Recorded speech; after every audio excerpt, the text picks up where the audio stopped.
courant gi ci réew mi di Senelec fa mu jëm ak waa réew mi courant amu fa. barge bi ñu ne moom la Senelec war a luye ngir mën a jox askan wi courant source xamal nañu ne barge boobee Senelec mi ngi koy luye téeméeri milliards ak fukk jàpp téeméeri milliards ak fukk ak juróom te nag yëf yi mu di marché bi appel d'offre amu ci. Ahmedoune Diagne mi ñu dénk communication marketing ci Senelec bi ko journaliste source waaye laajee loolee ñuy wax nu mu mën a demee li mu leen tontu moo di bu weesoo société bi ñu luye barge ndax da ngeen a xam beneen société buy def location barge man benn boobee laa ci xam keneen ku ca xam beneen nañu wax ñu ko gaañi ne ko wax ñu léegi ci xaalis bi ñu ne moom ngeen luye barge mu ne leen franchement toog fi moom di leen wax waxi ko par du doon lu may man li ma leen mën a wax daal moo di ak barge bi ñu luye kilowatt heure bi li mu ñuy dikkee moo gën a yomb fop bu ñu ko bëggoon a produire suñu bopp ci suñu centrale yi. Ahmedoune Diagne tegal leen ci ne projet location barge yi bi ñu koy nas du léegi ci jamonoy Mamadou Makhtar Cissé la woon ki xëy di toxoñu ci xët mu njëkk l'Observateur Mouhamadou Makhtar Cissé la jëfam ca Senelec jamono ji mu koy jiite journal bi xàmmeewu ko jëfi ngistal ubbil yéenekaay bi Mouhamadou Makhtar Cissé ba ñu koy dénk Senelec dañu ne woon mooy ki defaraat kër gi moom ci jëmi boppam waxoon na fi ne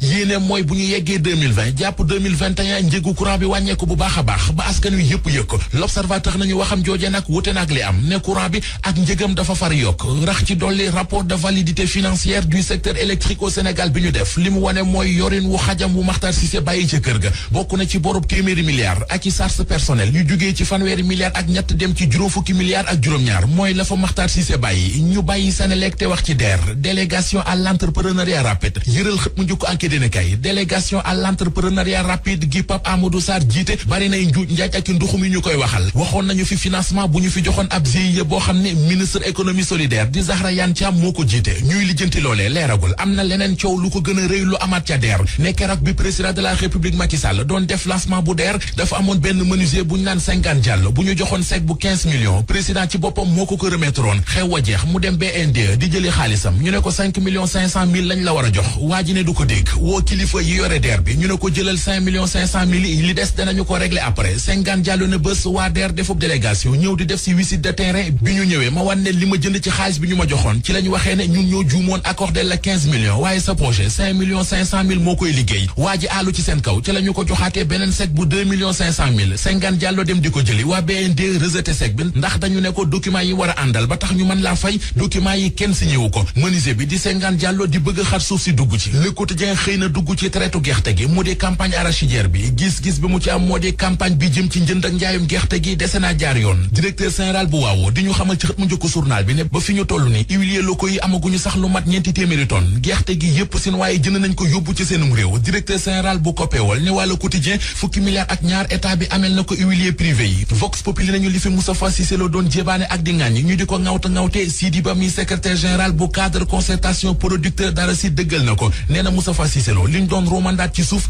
loolee la wax ci kaw te lu mu ci wax rek am na lu mu bàyyi mu ne ni mbir yi di demee nii noor bi nar naa tar lool ci baykat yi honorable député Moustapha Cissé Lo mi fi sulli woon coow loolee La Tribune nee nañu sulleeti na leneen coow gile yoon ci bagage yi président assemblée nationale mu di Moustapha Niasse ca la dugg li muy sàkk moo di ab comité ad hoc ci assemblée nationale ngir mu càmbar gestion bu Moustapha Niasse moom Moustapha Cissé Lo ak li mu nekkee mu di ku nekk mu lay tendance li ci source waa gis mooy jikkoy amerdeur li fattuwaa réew mi teg leen fitna mi ngi ci Sud Quotidien mu di ngànnaay yu bari yi ne jasar ci réew mi journal bi gis ne ñaawteef yu bari yi am ci réew mi ngànnaay yooye mu di arme légère moo koy waral mooy indi barakaas yi di indi ñàkku kaarange ba ci bakkan yi rot Vox Populi mel ne ku koy dëggal ci xëtamu njëkk ba dañoo xamal ne démb rek am na beneen attaque bu am ci station EDK ba nekk ca Ndar ba sandarma yi rey ci wuyu yi benn way bu tudd Isma Sow tolloon ci 20 fukki at ak ñaar L'Observateur nañu moom Isma Sow moomee ñu rey ca barakaas ba ko ay mbokkam bëggee woon a suul ci arméeri paal yi xalifa bu paal bi moo ni mukk kenn du ko fi suul ndax faatuwul ci lu baax ñaari doomu Sénégal yu faatu ca Espagne la seeni kay nee nañu seeni néew ñoo nga ñu bloqué ci réewum Espagne juróom benn million moo fa bàyyi néew ya